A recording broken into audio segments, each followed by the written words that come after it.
Welcome to the channel The Practical Study. Today our topic is what is heat and what are the mechanism of heat transfer, conduction, convection and radiation. Before moving ahead, it is to request you please subscribe our channel and press the notification bell so that you can find more interesting videos in future. Before going to the definition of heat, let's discuss first some daily observations. For example, I have a chilled Coke. This chilled Coke will become hot if it is kept in room temperature for some time. You have noticed this many times a day. The question is where the coldness has gone. Similarly, if you have a hot cup of coffee, then this cup of hot coffee will become cold if it is kept in room temperature for some time. Question is where the hotness has gone. Answer of both question is due to transfer of heat. Now we go to some more detail about transfer of heat.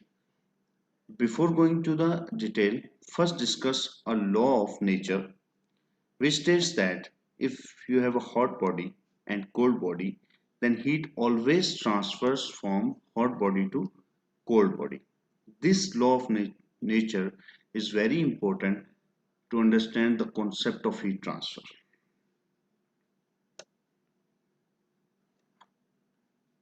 Now coming to the definition of heat transfer. Heat is a form of energy which is transferred from hot body to cold body when they come closer to each other. This process will remain continue until both bodies reach to the same temperature called thermal equilibrium. Let's understand this definition. In case of chilled Coke, room temperature was maintained at 26 degrees centigrade, but your chilled Coke temperature was 12 degrees centigrade. What happens? Heat started to transfer from room to the chilled Coke, and this process of heat transfer remains continue until temperature of your Coke becomes equal to temperature of your room in order to achieve the thermal equilibrium.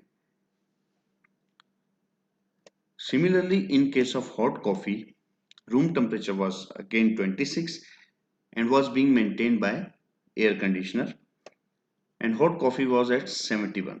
Now in this case, hot body is coffee and cold body is room temperature. Now what's happened? Heat will started to transfer from hot coffee to room, but as room temperature is constant due to air conditioner, so hot coffee will started to drop down its own temperature, and this process will continue until the hot coffee temperature becomes equal to 26 degrees centigrade. So I think concept of heat transfer is now clear. There are some common confusions about heat. People says that heat and temperature are equivalent terms, but these terms are related terms but not equal terms. For example, we have heat transfer and temperature.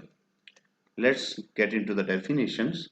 Heat transfer is a transitive property, appears only during transfer from one body to other body due to temperature difference. Means whenever there are two bodies and there is temperature difference, then the heat will transfer from hot body to cold body. At that time of transfer, heat will appear, otherwise there will no appearance of heat. But temperature is a measure of degree of hotness and coldness of a body, and it is possessive property that every body has its own temperature. In other words, we can say that heat is a cause and temperature is its effect, because whenever we supply heat to a body, its temperature increase. So heat transfer, heat and temperature are different terms. And also I'm saying again and again, heat transfer. In thermodynamics, heat means heat transfer. The second confusion is that the body at higher temperature will transfer more amount of heat than body at lower temperature. Answer is no. Heat transfer depends on temperature difference between the two bodies, not the individual body temperature. For example, we have two cases. In case A, I have a body at temperature 100 degrees centigrade and other body at temperature 98 degrees centigrade. Now in the case A, we have delta T of 2 degrees centigrade. Similarly, we have case B, in which I have a body A at 40 degrees centigrade and body B at 20 degrees centigrade. In this case, I have a delta T of 20 degrees centigrade. So in which case heat transfer will be more? So heat transfer will be more in case B, because heat transfer depends on temperature difference, not the individual body temperature. Since in case A, the bodies has higher temperature, but in case B, there is a delta T, more delta T, so more heat will be transferred in case B. So let's take a quick review what we have learned till yet about heat. Heat is a form of energy which is transferred from hot body to cold body due to temperature difference until both bodies achieve the same temperature. Point number two is heat is a transitive property, appears only during transfer from one body to other. The amount of heat depends on the difference of temperature between the two bodies. Higher temperature of body doesn't mean that it transfers more amount of heat. In thermodynamics term, heat means actually heat transfer. I hope we got the basic concept of heat now. It's time to move into more detail. How heat is transferred from one body to other body. Heat is always transferred from hot body to cold body by three mechanisms. One is conduction, convection, radiation. Now we need to discuss these means of heat transfer one by one in detail. Okay, let's discuss conduction first. Conduction is the transfer of energy from more energetic particles of a substance to less energetic particles of substance when they come into physical contact with each other. Now listen guys, physical contact is the major part in conduction. For the transfer of heat between the two bodies through conduction, it is necessary that there must be a physical contact between these two bodies. Let's discuss it. For example, as you can see in this picture, this is a hot body with more energetic particles, and the below ones is the less energetic particles. When these two bodies come into contact with each other, then heat transfer started from more energetic particles to less energetic particles until and unless both bodies achieve the same temperature. So conduction occurs in solids, liquids, and gases. Let's discuss all with examples. For example, in conduction in solids, if you can see that in this picture there is an iron rod and we supply heat to this iron rod from one end. If we see on microscopic level, what happens? There are the closely packed molecules and we have supplied the heat to its one end. So this heat will transfer from particles to particles until and unless this heat reaches to your hand. So in conduction in solids, we can say that when we supply heat to one end of the iron rod, then particle at this end will become more energetic and will collide with their adjacent particles and supply heat, and then these particles to their adjacent particles and so on until the heat reaches to your hand. So heat transfer in solids is actually by particles to particles. Conduction in liquid and gases. Since in liquids, molecules are not as closely packed as in solids, but they are in continuous motion and continuous collision with each other. For example, these are the liquid molecules and I supply heat to these liquid molecules, then on microscopic level what happens? These molecules are in continuous motion and collision with each other. So when they collide with each other, then heat transfer from molecules to molecules. The same case is with gases. In gases, the molecules are in random motion and are randomly arranged. So these molecules collide with each other and transfer the heat until and unless all the molecules receives the heat. Let's discuss the second mechanism of heat transfer, that is convection. Convection definition states that convection is the mode of energy transfer between a solid surface and adjacent liquid or gas that is in motion. That is in motion. This is the major portion which we need to concentrate. It involves combined effect of conduction and fluid motion. Let's understand this definition. For example, I have a block of iron that is hot and I need to cool it by cool air.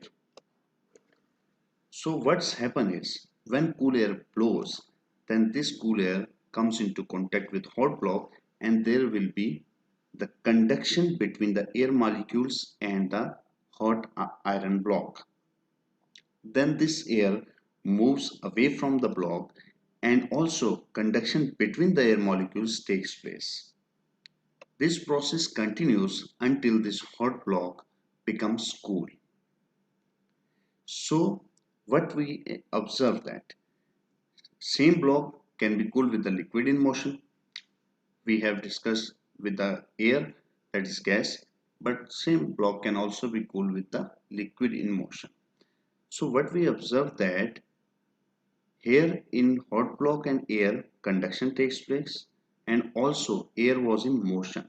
So conduction plus fluid motion, that might be air, gas, any other gas or any liquid, will be equal to convection.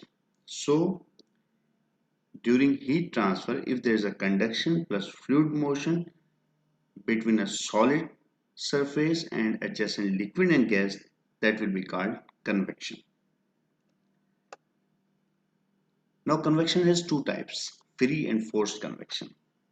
Let's discuss the previous example once again. If this cool air is blowing by natural mean, then the heat transfer will be free convection. But if this cool air blows through a fan, then this will be forced convection.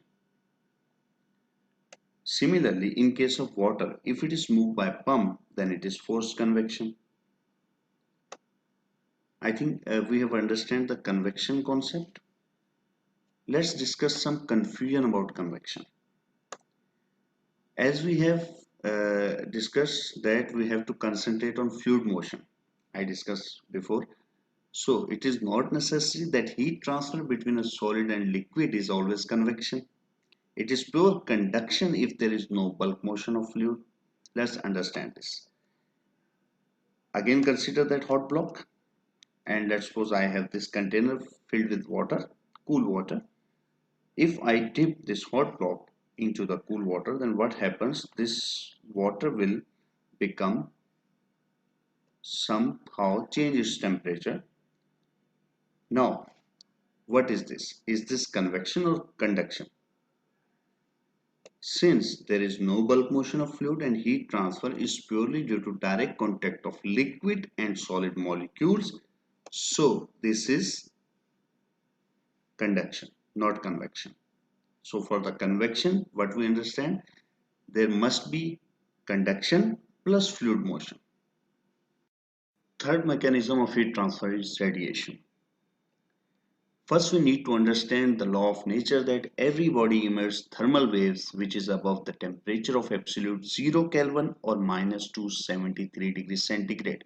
So every body which is above the temperature of 0 Kelvin will emit the thermal waves, and the heat transfer by thermal waves is radiation. In conduction and convection, we have studied that we need physical contact between the two bodies, but heat transfer by radiation doesn't need any medium. Even thermal radiation moves with the speed of light in vacuum. For example, heat transfer by sun rays to earth does not need any medium and is the heat transfer by radiation. Heat transfer by room heater is mainly by radiation, only negligible portion by convection with air. So the transfer of heat due to the thermal waves by any heat source to cold body is radiation. Okay, let's discuss conduction, convection, and radiation in one picture. As you can see in this picture, this is heat source and the air which is coming into contact with this heat source and is blowing is doing the convection. Also, there is no medium between the uh, heat source and hands. If we ignore the air for some time, then heat will also transfer to these hands by thermal waves, that is radiation. And again, this iron rod is being heated by this heat source is due to conduction. So this was our today's video. I hope guys you like this and you understand the basic concept of heat transfer. So if you like this video, please share this video and subscribe our channel and give us your feedback in comments. Thank you so much.